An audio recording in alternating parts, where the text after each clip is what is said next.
Hernán Cortés was a Spanish conqueror, best remembered for conquering the Aztec Empire in 1521 and claiming Mexico for Spain. He also helped colonize Cuba and become the governor of the New Spain.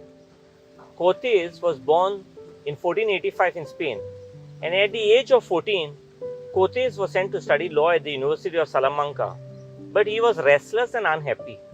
He became fascinated with the tales of Christopher Columbus' New World explorations. Now, Cortés was eager to be part of a dynamic movement, and he felt that as an individual explorer, gaining public fame could potentially make him very rich. Now, at the age of 19, Cortés set sail for the Dominican Republic, and in 1511, he joined Diego Velázquez's expedition to conquer Cuba and made a reputation for himself of being courageous and a daring person. Despite his success, Cortés was hungry for more power and greater thrills. He convinced the Spanish governor of Cuba, that is Diego Velázquez, to let him lead an expedition to Mexico. And in 1519, inspired by rumors of gold and the existence of large, sophisticated cities in the Mexican interiors, Hernán Cortés was appointed to head the expedition to Mexico. At that time, the great empire of Mexico was known as the Aztecs. Now, shortly before Cortés set sail, Velázquez, who was now suspicious of his motives, cancelled his voyage at the last minute. Ignoring his orders, Cortés still set sail with 11 ships, 500 soldiers, 100 sailors, and 16 horses and landed on the shores of Yucatan. Now, despite the large army under his command, he was vastly outnumbered by a very huge and powerful empire that had been around for 600 years. Now, some of his men were unconvinced of his success, and being loyal to Cuba, they tried to seize some ships to escape back. Now, Cortés wanted to make sure that the remainder of his men were completely committed to his mission and his quest for riches, so he did something that seemed completely insane to his people. Cortés gave orders to burn his own ships. Now, the path forward was very clear for Cortés. All or nothing, 100% commitment. The option of failure was gone. Conquer as heroes or die. Now, the ships were sunk. By doing this, the level of commitment of the men was raised to an extreme level, much higher than anyone could have imagined. Incredibly, they succeeded in this unlikely feat. Now, in 600 years, no one else had been able to conquer the Aztecs and plunder their riches. They were able to do it simply because there was no choice, no fallback plan. The ships were gone, and the only alternative was death. The burn the boat strategy, that is making failure to achieve a desired outcome more painful, is an effective way to ensure victory because it eliminates all important obstacles to accomplish your goals.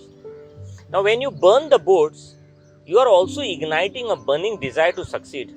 You have no choice. You win or you perish. Knowing you have an escape plan will prevent you from giving every ounce of effort needed for victory. Friends, retreat is easy when you let yourself have the option. When failure is an option, there is lack of commitment. Every person who wins in an undertaking must be willing to burn his ships and cut all sources of retreat. Only by doing so can he be sure of maintaining that state of mind known as a burning desire to win, which is essential to success. Now, there are a number of reasons why this concept can be very powerful. Now, burning the boats means that you either sink or swim. It also helps you to bring out all of your skills and determination to accomplish something. Now, great athletes, writers, and adventurers have it in them to burn their boats.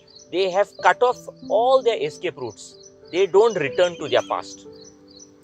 Ernie Larson is credited with saying, "Nothing changes if nothing changes. And if I keep doing what I've always done, I'll keep getting what I've always got and will keep feeling what I always felt." Whether we face a true crossroads or simply want to achieve great things in our careers, personal lives, or both, it is imperative that we approach our decisions with a level of commitment that will drive us definitely forward.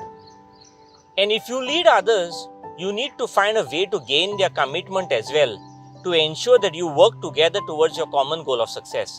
Safety nets and escape routes can protect us from pain and injury, but they also tend to reduce the effort, focus, and commitment that we invest into a process. Once you have completed your discernment process, you have to be willing to burn your boats behind you and trust your inner voice to pursue your dreams and never ever look back. The perfect, easy situation is never going to come. The path to your dream body, relationship, and life will not come without a struggle. But don't be afraid of the struggle. It makes you a stronger person, provides insight and knowledge, and allows you to appreciate your successes that much more.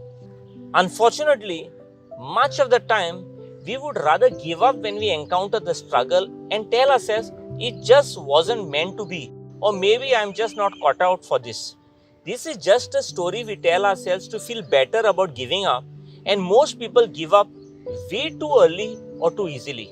The truth is that everything we want is probably within our grasp if we just keep working at it, if we just don't give up and we burn our boats. So, let us strike a match to the anchors of our past and introduce ourselves to the victories of our future.